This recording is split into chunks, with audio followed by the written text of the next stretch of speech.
And joining us now, the chair of the National Black Police Association, Sonia Pruitt. Sonia, thank you for joining us. My pleasure. So your organization is dedicated to, quote, promoting justice, fairness, and effectiveness in law enforcement. We just heard from the mayor of Minneapolis. He wants the officer who knelt on George Floyd's neck to be arrested and charged. Do you agree with him? Absolutely. The National Black Police Association represents 80,000 black officers in the U.S., Canada, and the United Kingdom. What advice are you giving your officers at this point, and what do you think can be done to bridge the trust gap in communities after an incident like this? If you're speaking in terms of how do we navigate this, well, we're not, this is not new for us. We have been speaking out against these kinds of atrocities and abuses and trauma since 1972 as an organization. But any black police officer can tell you that working as an officer on the inside of a police department is much different than what citizens might see on the outside. So we have to deal with the duality of being black, as well as making sure that we enforce the Constitution and the law in a fair and equitable manner. Right, black, oh, go ahead, I'm sorry. And the way to heal this gap is by doing just that. You know, everybody deserves to be treated with humanity and dignity and respect. And in the case of Mr. Floyd, none of that happened. Black and blue at the same time is something you just kind of addressed there. In your organization's statement on George Floyd's death, you say, quote, let's speak truths. In America, it's clear that the humanity of black people appears invisible to law enforcement. And that's a rather bold statement. Why did you feel that it was necessary to come out so forcefully? Listen, this has been happening for far too long, far too much. And, you know, it's funny because although Mr. Floyd's death is a tragedy, it highlights what I call the lying eyes, that you can actually see this happen in front of you.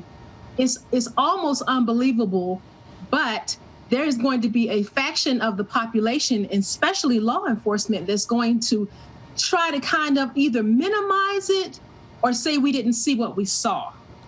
And so when I talk about black people being transparent, I love what the mayor says about 400 years of this trauma. We've been invisible since our ancestors were brought to these shores by force.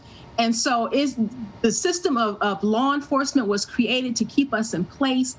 And I always say that black officers really, the career path of being a law enforcement officer was not made for us, but we're really perfect at it because we live in so many different worlds. We can navigate wherever we go because of our experiences.